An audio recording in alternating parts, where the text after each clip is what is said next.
ಎಲ್ಲರಿಗೂ ನಮಸ್ಕಾರ ಸ್ನೇಹಿತರೆ. ಕರ್ನಾಡು ಜಾಬ್ ಅಲರ್ಟ್ ಚಾನೆಲ್ಗೆ ತಮಗೆಲ್ಲರಿಗೂ ಸ್ವಾಗತ. ಕರ್ನಾಟಕ ವಸತಿ ಶಿಕ್ಷಣ ಸಂಸ್ಥೆಗಳಲ್ಲಿ ಅಧಿಸೂಚನೆ ಹೊರಡಿಸಿರುವಂತಹ ಕನ್ನಡ ಭಾಷಾ ಶಿಕ್ಷಕ ಹುದ್ದೆಗಳಿಗೆ ಈ ಹಿಂದೆ ಯಾವ ರೀತಿಯಾಗಿ ಓದಬೇಕು ಅನ್ನುವಂತಹ ತರಗತಿಗಳನ್ನ ಪ್ರಾರಂಭ ಮಾಡಿದ್ದೆ.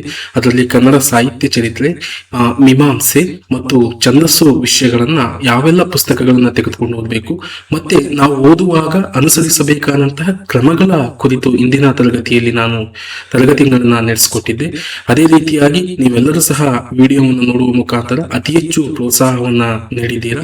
ಆ ಹಿನ್ನೆಲೆಯಲ್ಲಿಯೇ ಇಂದಿನ ತರಗತಿಯಲ್ಲಿ ಕನ್ನಡ ಭಾಷೆ ಮತ್ತು ವ್ಯಾಕರಣವನ್ನ ಹೇಗೆ ಓದಬೇಕು, ಅದಕ್ಕೆ ನಾವು ಅನುಸರಿಸಬೇಕಾದಂತಹ ನಿಯಮಗಳು ಯಾವುವು ಮತ್ತು ಓದಬೇಕಾದಂತಹ ಪುಸ್ತಕಗಳು ಯಾವುವು ಅನ್ನುವಂತಹ ಹಿನ್ನೆಲೆಯಲ್ಲಿ ಇಂದಿನ ತರಗತಿಯನ್ನ ಪ್ರಾರಂಭ ಮಾಡ್ತಿದ್ದೀನಿ. ಈ ತರದ ಹೆಚ್ಚು ತರಗತಿಗಳಿಗಾಗಿ ಕನ್ನಡ ಜಾಬ್ ಅಲರ್ಟ್ ಚಾನೆಲ್ ಅನ್ನ ಸಬ್ಸ್ಕ್ರೈಬ್ ಮಾಡುವ ಮುಖಾಂತರ, ಲೈಕ್ ಮತ್ತು ಕಾಮೆಂಟ್ಸ್ ಗಳ ಮುಖಾಂತರ ಇನ್ನೂ ಹೆಚ್ಚಿನ ವಿಡಿಯೋಗಳನ್ನ ಮಾಡಲು ನಾವೆಲ್ಲರೂ ಸಹ ಪ್ರೋತ್ಸಾಹ ನೀಡಬೇಕು ಅಂತ ಕೇಳ್ಕೊಂತ ತರಗತಿಗಳನ್ನ ಪ್ರಾರಂಭ ಮಾಡ್ತಾ ಇದ್ದೀನಿ. ಬನ್ನಿ. ಕರ್ನಾಟಕ ವಸತಿ ಶಿಕ್ಷಣ ಸಂಸ್ಥೆಗಳು ಕನ್ನಡ ಭಾಷಾ ಶಿಕ್ಷಕರ ನೇಮಕಾತಿ ಘಟಕ 3 ಓದು ಹೇಗಿರ್ಬೇಕು ಅನ್ನುವಂತಹ ತರಗತಿಗಳನ್ನ ಪ್ರಾರಂಭ ಮಾಡ್ತಾ ಇದ್ದೀನಿ. ಅದು ಕನ್ನಡ ಭಾಷೆ ಮತ್ತು ವ್ಯಾಕರಣ. ನನ್ನ ಹೆಸರು ಗೊತ್ತು, ಡಾಕ್ಟರ್ ಕೃಷ್ಣಮೂರ್ತಿಯ, ಸಹಾಯಕ ಪ್ರಾಧ್ಯಾಪಕ, ಸಿಜಿ ಬೆಲ್ಲ ಸರ್ಕಾರಿ ಪ್ರಥಮ ದರ್ಜೆ ಕಾಲೇಜು, ಅಕ್ಕಿಯಾಲು. ಸ್ನೇಹಿತರೆ, ಹಾಗಾದ್ರೆ ಮುಂದೆ ತರಗತಿಯನ್ನ ನೋಡೋಣ. ನಿಮಗೆ ಈಗಾಗಲೇ ಗೊತ್ತು, ಸಿಲೆಬಸ್ ಇರುವಂತಹದ್ದು ಇವೆರಡು ಪಠ್ಯಗಳನ್ನ ನೀವು ಹೇಗೆ ಓದಬೇಕು ಅನ್ನುವಂತ ತಿಳ್ಕೊಂಡಿದ್ದೀರಾ, ಕಾವ್ಯ ಮೀಮಾಂಸೆ ಮತ್ತು ಛಂದಸ್ಸು. ಅದೇ ರೀತಿ ಕನ್ನಡ ಭಾಷೆ ಮತ್ತು ವ್ಯಾಕರಣವನ್ನ ಘಟಕ 3 ಇವತ್ತು ನಾವು ಯಾವ ರೀತಿ ಇರುತ್ತೆ ತರಗತಿ ಅನ್ನುವಂತಹದನ್ನ ತಿಳ್ಕೊಳ್ಳೋಣ. ನೋಡ್ಬೋದು, ಕನ್ನಡ ಭಾಷೆ ಎಂದ ತಕ್ಷಣನೇ ಅಲ್ಲಿ ಸಾಕಷ್ಟು ವಿಚಾರಗಳನ್ನ ನಾವು ನೋಡ್ಲಿಕ್ಕೆ ಸಾಧ್ಯತೆ ಇದೆ. ಒಂದೇ ವಿಷಯದಲ್ಲಿ ನಾವು ಆ ಅಧ್ಯಯನವನ್ನ ಮಾಡೋದಿಕ್ ಸಾಧ್ಯವಿಲ್ಲ ಸ್ನೇಹಿತರೆ. ಕನ್ನಡ ಭಾಷೆ ಅಂತ ಇದ್ದಾಗ ಇಷ್ಟೆಲ್ಲಾ ವಿಷಯಗಳು ಇರಬೇಕು ಅನ್ನುವಂತಹದ್ದು ನನ್ನ ಪರಿಕಲ್ಪನೆ. ಮೊದಲನೇದಾಗಿ ಭಾಷಾ ವಿಜ್ಞಾನದ ಬಗ್ಗೆ ಇರುವಂತಹದ್ದು, ಎರಡನೇದಾಗಿ ದ್ರಾವಿಡ ಭಾಷಾ ವಿಜ್ಞಾನದ ಬಗ್ಗೆ ಇರುವಂತಹದ್ದು, ಮೂರನೇದು ಕನ್ನಡ ಭಾಷಾ ಚರಿತ್ರೆಯ ಬಗ್ಗೆ ಇರುವಂತಹದ್ದು. ಇಷ್ಟೋ ವಿಷಯಗಳ ಹಿನ್ನೆಲೆಯಲ್ಲಿಯೇ ಕನಿಷ್ಠ 10-15 ಪ್ರಶ್ನೆಗಳು ಬರುವಂತಹದನ್ನ ನಾವು ನೋಡ್ಲಿಕ್ಕೆ ಸಾಧ್ಯತೆ ಇದೆ. ಇಲ್ಲಿರುವಂತಹ ಒಟ್ಟು ಪಠ್ಯಕ್ರಮಗಳನ್ನ ನೋಡಿದ್ರೆ ಅಲ್ಲೆಲ್ಲೂ ಸಹ ಈ ವಿಷಯಗಳನ್ನ ಹಾಕಿಲ್ಲ. ಆದ್ರೆ ನಾವು ಕಡ್ಡಾಯವಾಗಿ ಈ ವಿಷಯಗಳ ಬಗ್ಗೆ ಒಂದಿಷ್ಟು ತಿಳ್ಕೊಂಡ ಹೋಗ್ಲೇಬೇಕು. ನೀವು ಹಿಂದಿನ ಪ್ರಶ್ನೆ ಪತ್ರಿಕೆಗಳನ್ನ ತೆಗೆದು ನೋಡಿದಾಗ ಅಲ್ಲಿ ಭಾಷಾ ವಿಜ್ಞಾನದ ಬಗ್ಗೆನೂ ಪ್ರಶ್ನೆ ಇದೆ, ದ್ರಾವಿಡ ಭಾಷಾ ವಿಜ್ಞಾನದ ಬಗ್ಗೆನೂ ಪ್ರಶ್ನೆ ಇದೆ, ಕನ್ನಡ ಭಾಷಾ ಚರಿತ್ರೆಯ ಬಗ್ಗೆನೂ ಸಹ ಪ್ರಶ್ನೆ ಇದೆ. ಹಾಗಾದ್ರೆ ನಾವು ಯಾವುದನ್ನ ಓದ್ಕೊಂಡು ಹೋಗ್ಬೇಕು? ಕನ್ನಡ ಭಾಷಾ ಚರಿತ್ರೆ ಅಂತ ಓದ್ಕೊಂಡು ಹೋಗ್ಬಿಟ್ರೆ ದ್ರಾವಿಡ ಭಾಷಾ ವಿಜ್ಞಾನ ಮತ್ತು ಭಾಷಾ ವಿಜ್ಞಾನದ ಬಗ್ಗೆ ಪ್ರಶ್ನೆ ಕೇಳಿದಾಗ ನಮಗೆ ಸರಿಯಾದ ಉತ್ತರವನ್ನು ಹಾಕಕ್ಕಾಗೋದಿಲ್ಲ. ಹಾಗಾಗಿ ಈ ಎಲ್ಲಾ ವಿಷಯಗಳನ್ನ ಒಂದಿಷ್ಟು ಸ್ವಲ್ಪ ಕೊಂಚ ಜ್ಞಾನವನ್ನ ತಿಳ್ಕೊಂಡು ಹೋದ್ರೆ ನಾವಲ್ಲಿ ಉತ್ತರವನ್ನ ಸರಿ ಮಾಡ್ಲಿಕ್ಕೆ ಸಾಧ್ಯತೆ ಇದೆ. ಹಾಗಾಗಿ ನೀವು ನೋಡ್ಬೋದು, ಭಾಷಾ ವಿಜ್ಞಾನದಲ್ಲಿ ಭಾಷೆಯ ಸ್ವರೂಪ, ಲಕ್ಷಣ ಇವುಗಳ ಬಗ್ಗೆನೂ ಅತಿ ಹೆಚ್ಚು ನೀವು ತಿಳ್ಕೊಬೇಕಾಗತ್ತೆ. ಮತ್ತೆ ಭಾಷೆಯ ಪ್ರಭೇದಗಳು, ಇದ್ರ ಬಗ್ಗೆನೂ ಪ್ರಶ್ನೆಗಳನ್ನ ಕೇಳಿದಾನೆ. ಭಾಷೆಯ ಅಧ್ಯಯನದ ಪಾರಂಪರಿಕ ಮತ್ತು ಆಧುನಿಕ ವಿಧಾನಗಳು ಇವುಗಳ ಬಗ್ಗೆನೂ ಸಹ ಸಾಕಷ್ಟು ಕೇಳಿದಾನೆ. ಭಾಷಾಶಾಸ್ತ್ರ, ಭಾಷಾ ವಿಜ್ಞಾನಗಳ ಸಂಬಂಧಾಂತರಗಳು, ಈ ರೀತಿ ಸಾಕಷ್ಟು ಪ್ರಶ್ನೆಗಳನ್ನ ಮುಂದೆ ತೋರಿಸ್ತೀವಿ ನಾವು, ಪ್ರಶ್ನೆಗಳು ಯಾವ ರೀತಿಯಾಗಿದ್ದಾವೆ ಎನ್ನುವಂತಹದನ್ನ ನೋಡಿ. ಈಗ ಕನ್ನಡ ವ್ಯಾಕರಣ ಪರಂಪರೆಯನ್ನು ನೋಡುವಾಗ ನಾಗವರ್ಮ ಆತನ ಶಬ್ದ ಸ್ಮೃತಿ ಕೃತಿ, ಕರ್ನಾಟಕ ಭಾಷಾಭೂಷಣ, ಕೇಶಿರಾಜನ ಶಬ್ದಮಣಿ ದರ್ಪಣ, ಭಟ್ಟಾಕಳಕನ ಶಬ್ದಾನುಶಾಸನ ಇವೆಲ್ಲವೂ ಸಹ ಪ್ರಮುಖವಾದಂತಹ ಕೃತಿಗಳು. ಭಾಷಾ ವಿಜ್ಞಾನದ ಸ್ವರೂಪ ಮತ್ತು ವಿಧಾನಗಳನ್ನ ನೋಡಿದಾಗ ಇವು ಒಂದಿಷ್ಟು ತಿಳ್ಕೊಂಡ್ರೆ ಸಾಕು, ಇವುಗಳ ಬಗ್ಗೆ ಹೆಚ್ಚಾಗಿ ಪ್ರಶ್ನೆ ಬರೋದಿಲ್ಲ. ಆದ್ರೆ ಈ ಮೇಲೆ ಇರುವಂತಹ ಇಷ್ಟು ವಿಚಾರಗಳು ಬಹಳ ಮುಖ್ಯ. ಇವುಗಳ ಬಗ್ಗೆನೂ ಸಹ ಒಂದು ಸ್ವಲ್ಪ ತಿಳ್ಕೊಂಡು ಹೋಗಿರ್ಬೇಕು ಅನ್ನುವಂತಹದ್ದು. ನಂತರ ನೋಡೋದಿದ್ರೆ ಈ ಧ್ವನಿಮಾಗಳ ಬಗ್ಗೆ ಕೇಳುವಂತಹದ್ದು ನೀವು ಬಹುಮುಖ್ಯವಾಗಿ ನೋಡ್ಬೋದು. ಧ್ವನಿಮಾ ವಿಜ್ಞಾನ, ಧ್ವನಿಮಾ ನಿರ್ಣಯ, ಕನಿಷ್ಠ ಯುಗ್ಮ, ಧ್ವನಿಮಾ ವ್ಯತ್ಯಾಸ ಇವುಗಳ ಬಗ್ಗೆನೂ ಸಾಕಷ್ಟು ಪ್ರಶ್ನೆಗಳನ್ನ ಕೇಳಲಾಗಿದೆ. ಆಕೃತಿಮ, ಉಪಾಕೃತಿ ಇವುಗಳ ಬಗ್ಗೆನೂ ಸಹ ಪ್ರಶ್ನೆಗಳನ್ನ ಕೊಟ್ಟಿರುವಂತಹದ್ದು. ಇಲ್ಲಿಂದ ಮೇಲೆ ಇರುವಂತಹ ವಿಷಯಗಳ ಬಗ್ಗೆ ಹೆಚ್ಚು ಗಮನವಿಟ್ಟು ಓದ್ಕೊಳ್ಳಿ. ಸಸೂರ್ನ ಚಿಂತನೆ, ಸಸೂರ್ ಬಗ್ಗೆ ತಿಳ್ಕೊಂಡ್ರೆ ಸಾಕು, ಚೌಮ್ಸ್ಕಿ ಬಗ್ಗೆ ತಿಳ್ಕೊಂಡ್ರೆ ಸಾಕು. ಇವೆಲ್ಲ ಸಹಾಯಕ ಪ್ರಾಧ್ಯಾಪಕ ಹುದ್ದೆಗೆ ಬರುವಂತಹ ಅಂಶಗಳು. ಇವನ ಬಗ್ಗೆ ತಿಳ್ಕೊಂಡ್ರೆ ಸಾಕು. ಒಳಗಿರುವಂತಹ ಇಷ್ಟು ವಿಷಯಗಳು ಏನು ಅಷ್ಟು ಪ್ರಶ್ನೆಗಳಾಗಿ ಬರೋದಿಲ್ಲ. ಆದ್ರೆ ಇವು ಬಹಳ ಮುಖ್ಯವಾಗಿರ್ತವೆ ಪ್ರಶ್ನೆಗಳನ್ನ ತೆಗೆಯುವುದಕ್ಕೆ. ನಂತರ ದ್ರಾವಿಡ ಭಾಷಾ ವಿಜ್ಞಾನ ಬಹಳ ಮುಖ್ಯವಾದಂತಹದ್ದು ಸ್ನೇಹಿತರೆ. ದ್ರಾವಿಡ ಪದದ ನಿಷ್ಪತ್ತಿ, ದ್ರಾವಿಡ ಭಾಷಾ ವರ್ಗ ಮತ್ತು ವರ್ಗೀಕರಣ ಇವುಗಳ ಬಗ್ಗೆ ಸಾಕಷ್ಟು ಪ್ರಶ್ನೆಗಳನ್ನ ಕೇಳಿದಾನೆ. ನೀವು ಬರೀ ಕನ್ನಡ ಭಾಷಾ ಚರಿತ್ರೆ ಬಗ್ಗೆ ಓದ್ಕೊಂಡು ಹೋದಾಗ ಕನ್ನಡ ಭಾಷೆಯು ದ್ರಾವಿಡ ಭಾಷೆ ಆಗಿರೋದ್ರಿಂದ ಇವುಗಳ ಬಗ್ಗೆ ಎಲ್ಲ ಸಾಕಷ್ಟು ಪ್ರಶ್ನೆ ಕೇಳುವಂತ ಸಾಧ್ಯತೆಗಳಿರ್ತವೆ. ಸ್ವರ ಧ್ವನಿಮಾ ಚರಿತ್ರೆ, ಸ್ವರ ವ್ಯತ್ಯಯಗಳು ಮತ್ತು ವ್ಯಂಜನ ಧ್ವನಿಮಾ ಚರಿತ್ರೆ ಇವುಗಳ ಬಗ್ಗೆ ಸಹ ಕೇಳೋ ಸಾಧ್ಯತೆ ಇರುತ್ತೆ. ನಂತರ ದ್ರಾವಿಡ ಆಕೃತಿಮಗಳ ಅಧ್ಯಯನ, ಇವುಗಳ ಬಗ್ಗೆನೂ ಸಹ ಪ್ರಶ್ನೆಗಳನ್ನ ಕೇಳಲಾಗುತ್ತೆ. ಭಾಷಾ ವಿಜ್ಞಾನ ದೃಷ್ಟಿಯಿಂದ ಪ್ರಮುಖವೆನಿಸಿದ ಕೆಲವು ಪದಗಳ ಇತಿಹಾಸವನ್ನು ಸಹ ಸಾಕಷ್ಟು ಕೇಳಲಾಗುತ್ತೆ. ಇದು ಸಹ ಬಹಳ ಮುಖ್ಯವಾದಂತಹದ್ದು. ನಂತರ ಕನ್ನಡ ಭಾಷಾ ಚರಿತ್ರೆ, ಇದು ನಿಮಗೆ ನೇರವಾಗಿ ಇಟ್ಟಿರುವಂತಹ ವಿಷಯ. ಇವುಗಳಲ್ಲಿ ಯಾವುಗಳನ್ನು ಓದಬೇಕು ಅನ್ನುವಂತಹದ್ದನ್ನ ಪೂರ್ವದ ಹಳಗನ್ನಡ, ನಡುಗನ್ನಡ, ಹೊಸಗನ್ನಡದಲ್ಲಿ ಕನ್ನಡ ಭಾಷೆ ವಿವಿಧ ಹಂತಗಳು ನೀವು ನೋಡ್ಬೋದು. ಎಲ್ಲೋ ಒಂದ್ ಕಡೆ ಕೇಳಿದೋನ್ ಅನ್ನುವಂತಹ ಪದ ಯಾವ ವಿವಿಧ ಹಂತದಲ್ಲಿ ಬರ್ತದೆ ಅಂತ ಕೇಳಿರುವಂತಹದ್ದು, ಅದು ಶಾಸನಗಳಲ್ಲಿ ಬರುವಂತಹದ್ದು. ಅಲ್ಬಿಳಿ ಶಾಸನದಲ್ಲಿ ಅಂದ್ರೆ ಅದು ಪೂರ್ವದ ಹಳಗನ್ನಡದ ಭಾಷೆಯಲ್ಲಿ ಬರುವಂತಹದ್ದು. ಈ ತರದ ಪದಗಳನ್ನು ಸಹ ಕೇಳೋ ಸಾಧ್ಯತೆ ಇರುತ್ತೆ. ನೀವು ಹಾಗಾಗಿ ಇವುಗಳ ಬಗ್ಗೆ ಸಹ ಸೂಕ್ಷ್ಮವಾಗಿ ಅಧ್ಯಯನವನ್ನ ಮಾಡಬೇಕಾಗುತ್ತೆ. ಇನ್ನೊಂದು, ಕನ್ನಡದ ಪ್ರಾದೇಶಿಕ ಪ್ರಭೇದಗಳ ಬಗ್ಗೆ ಕೇಳಿರುವಂತಹದ್ದು. ಆನಿ, ಕಿವಿ, ಈ ತರದ ಪದಗಳನ್ನು ಎಲ್ಲೆಲ್ಲಿ ಬಳಸ್ತಾರೆ, ಅದನ್ನ ಹಳೆ ಮೈಸೂರು ಕನ್ನಡ, ಕರಾವಳಿ ಕನ್ನಡ, ಧಾರವಾಡ ಕನ್ನಡ, ಕಲಬುರಗಿ ಕನ್ನಡದಲ್ಲೆಲ್ಲ ಬಳಸುವಂತಹ ಪದಗಳ ಬಗ್ಗೆ ನೀವು ವಿಶೇಷವಾಗಿ ಗಮನವನ್ನ ವಹಿಸಬೇಕು. ತರಗತಿಯನ್ನು ಪ್ರಾರಂಭ ಮಾಡುವಾಗ ಅವುಗಳನ್ನ ಹೇಳ್ತೇನೆ ವಿಶೇಷವಾಗಿ. ಇನ್ನು ಕನ್ನಡ ಭಾಷೆಯ ಸಾಮಾಜಿಕ ಪ್ರಭೇದಗಳು, ಇವುಗಳು ಬಳಸುವಂತಹ ಭಾಷೆಗಳನ್ನ ನೀವು ಗಮನಿಸಬೇಕು. ನಂತರ ಇವು ಭಾಷಾ ಸ್ವೀಕರಣ, ಆಧುನೀಕರಣ, ಅರ್ಥ ವ್ಯತ್ಯಾಸ, ಅನುವಾದ, ರೂಪಾಂತರ, ಇವು ಕೇಳಿರ್ತಾನೆ. ಯಾವ್ದಾದ್ರು ಒಂದನ್ನ ಕೇಳ್ತಾನೆ ಕನ್ನಡ ಭಾಷಾ ಚರಿತ್ರೆಯ ಸಂದರ್ಭದಲ್ಲಿ. ಇವುಗಳನ್ನು ಸಹ ಗಮನವಿಟ್ಟು ಓದ್ಕೊಬೇಕು. ನಂತರ ಕನ್ನಡ ಭಾಷೆಯಲ್ಲಿ ಕಂಡು ಬರುವ ದೇಶೀಯ ಮತ್ತು ಅನ್ಯ ದೇಶೀಯ ಪದಗಳು, ಇವು ವೆರಿ ವೆರಿ ಇಂಪಾರ್ಟೆಂಟ್. ಯಾವುದಾದರೂ ಒಂದೆರಡು ಪದಗಳನ್ನ ಹಾಕ್ಬಿಟ್ಟು ಅನ್ಯ ದೇಶೀಯ ಪದಗಳನ್ನ ಗುರುತಿಸುವಂತಹದನ್ನ ಕೇಳಲಾಗತ್ತೆ. ನಂತರ ಕನ್ನಡ ಭಾಷೆಯ ರಚನೆ ಮತ್ತು ಧ್ವನಿಮ ಆಕೃತಿಮಗಳು, ಇವುಗಳನ್ನು ಸಹ ನೀವು ಸಮಗ್ರವಾಗಿ ತಿಳ್ಕೊಬೇಕು. ಇವುಗಳ ಬಗ್ಗೆನೂ ಸಹ ಸಾಕಷ್ಟು ಕೇಳೋ ಸಾಧ್ಯತೆ ಇರುತ್ತೆ. ಈಗ ನೋಡ್ಬೋದು, ಸಮಗ್ರ ಮತ್ತು ತಿರುಳು ಧ್ವನಿಮಗಳು, ಆಕೃತಿಮದ ಸ್ವರೂಪಗಳು, ಲಿಂಗ ವಿವೇಕ್ಷೆ, ಮಹತ್ ಮತ್ತು ಅಮಹತ್, ಪುಲ್ಲಿಂಗ, ಸ್ತ್ರೀಲಿಂಗ, ನಪುಂಸಕಲಿಂಗ, ಇವುಗಳ ಬಗ್ಗೆ ಎಲ್ಲ ಪ್ರಶ್ನೆಗಳನ್ನ ಸಾಕಷ್ಟು ಕೇಳ್ತಾನೆ. ಇನ್ನು ಇವು ವ್ಯಾಕರಣದ ಅಂಶಗಳು, ವ್ಯಾಕರಣದ ಮುಂದೆ ಚರ್ಚೆ ಮಾಡ್ತೀನಿ ಈ ವಿಷಯಗಳನ್ನ. ಹಾಗಾದ್ರೆ ಕನ್ನಡ ಭಾಷೆ ಓದಲು ಅನುಸರಿಸಬೇಕಾದ ಕ್ರಮಗಳು ಯಾವುವು ಅನ್ನುವಂತಹದ್ದು ಬಹಳ ಮುಖ್ಯವಾದಂತಹ ವಿಚಾರ. ನೋಡಿ, ಕನ್ನಡ ಭಾಷೆ ಕುರಿತ ಪಠ್ಯಕ್ರಮ ಸರಳವಾಗಿದ್ದರೂ ಅದು ವಿಸ್ತೃತವಾಗಿದೆ ಅನ್ನುವಂತಹದನ್ನ ನೀವು ಮೊದಲು ಗಮನ ಇಟ್ಕೊಬೇಕು. ನೀವು ಕನ್ನಡ ಭಾಷೆ ಚರಿತ್ರೆ ಬಗ್ಗೆ ಓದ್ಕೊಂಡು ಹೋದ್ರಿ ಅಂತಂದ್ರೆ ಫೇಲರ್ ಆಗ್ತೀರಾ. ಅಂದ್ರೆ ದ್ರಾವಿಡ ಭಾಷಾ ವಿಜ್ಞಾನದ ಬಗ್ಗೆ ಓದ್ಕೊಳ್ಬೇಕು, ಭಾಷಾ ವಿಜ್ಞಾನದ ಓದ್ಕೊಂಡು ಹೋಗ್ಬೇಕು. ಆಗ ಮಾತ್ರ ಭಾಷೆಯ ಕುರಿತು ನೀವು ಸಮಗ್ರವಾದಂತಹ ಉತ್ತರಗಳನ್ನ ಹಾಕ್ಲಿಕ್ಕೆ ಸಾಧ್ಯತೆ ಆಗುತ್ತೆ. ಯಾರು ಭಾಷಾ ವಿಜ್ಞಾನವನ್ನು ಸರಿಯಾಗಿ ಓದ್ಕೊಂಡಿರ್ತೀರೋ ಅವರಿಗೆ ಹೆಚ್ಚು ಅಂಕಗಳು ಬರೋ ಸಾಧ್ಯತೆ ಇರುತ್ತೆ. ಯಾಕಂದ್ರೆ ಬಹುತೇಕ ವಿದ್ಯಾರ್ಥಿಗಳು ಸಾಹಿತ್ಯ ಚರಿತ್ರೆಯನ್ನು ಓದ್ಕೊಂಡ್ ಬಂದಿರ್ತಾರೆ, ಛಂದಸ್ಸನ್ನು ಓದಿರ್ತಾರೆ, ಮೀಮಾಂಸೆಯನ್ನು ಓದಿರ್ತಾರೆ.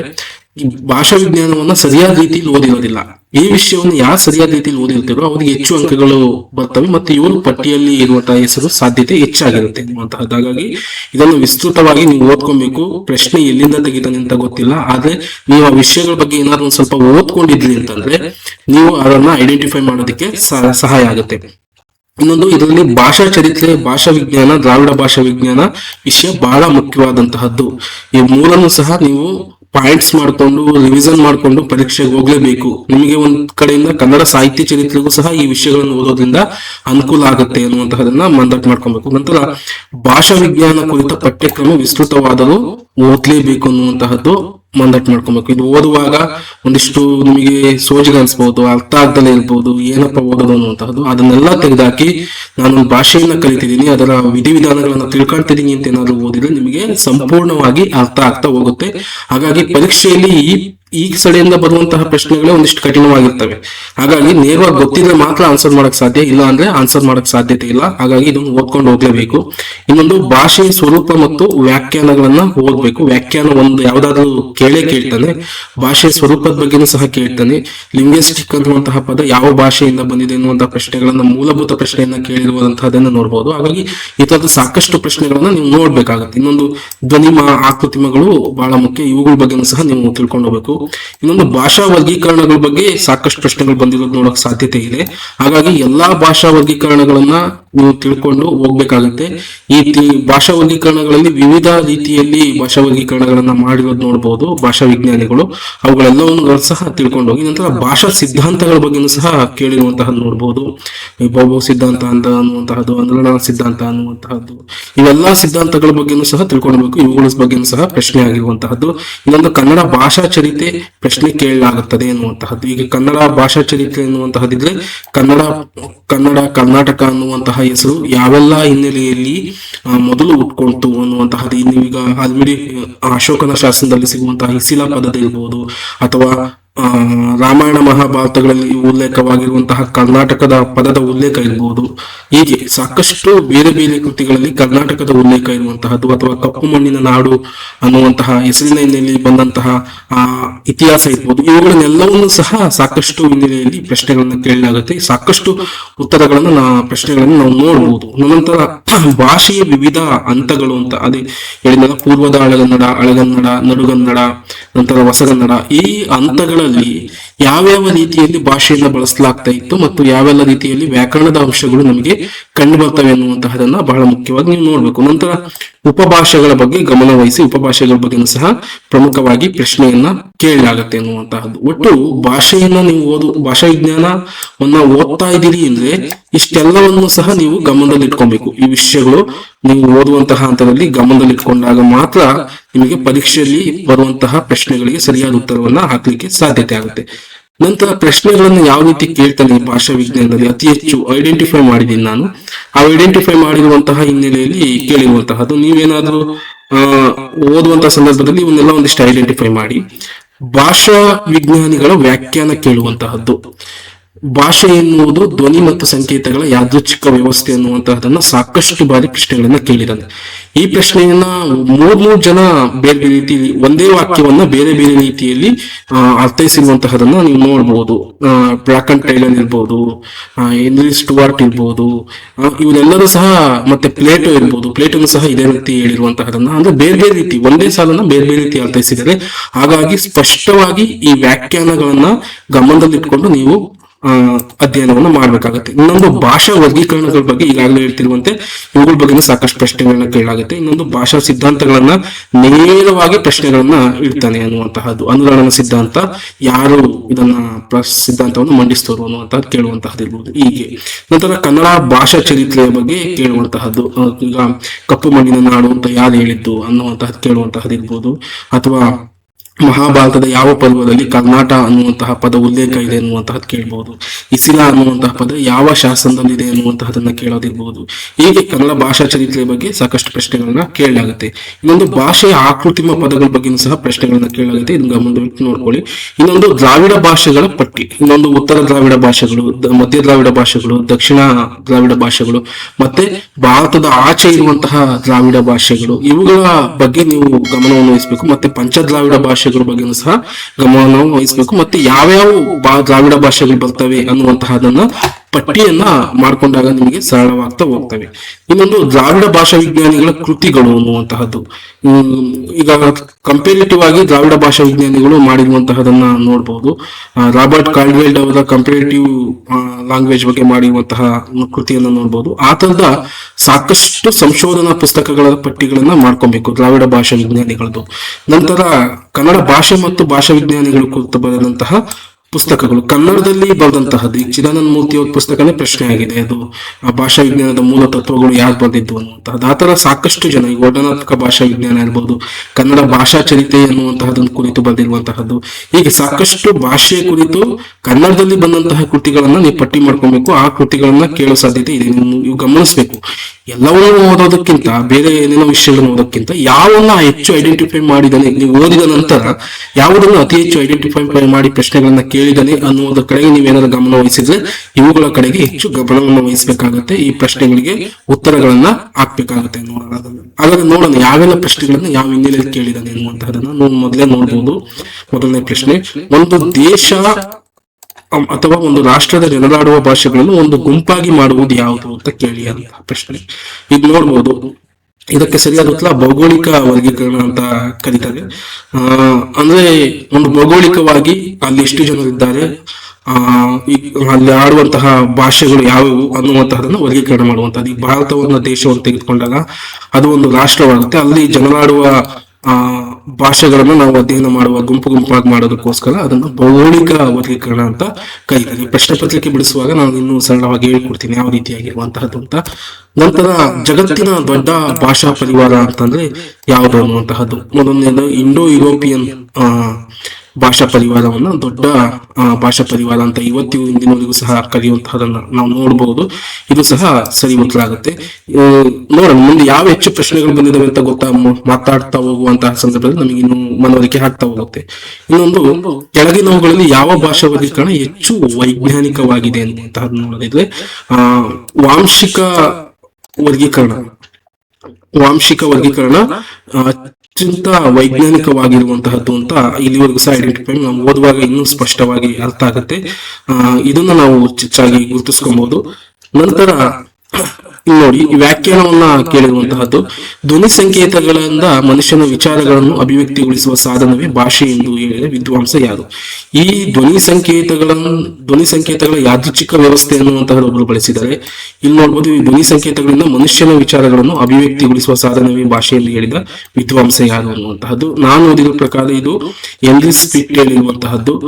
ಪ್ಲೇಟೋನು ಸಹ ಇದೇ ತರ ಹೇಳಿದರೆ, ಆದ್ರೆ ಕನ್ಫ್ಯೂಸ್ ಆಗುತ್ತೆ. ಅವರ ಸಾಲುಗಳನ್ನ ಸರಿಯಾಗಿ ನೋಡಿ ಗಮನಿಸಿ ನೀವು ಹಾಕ್ಬೇಕು.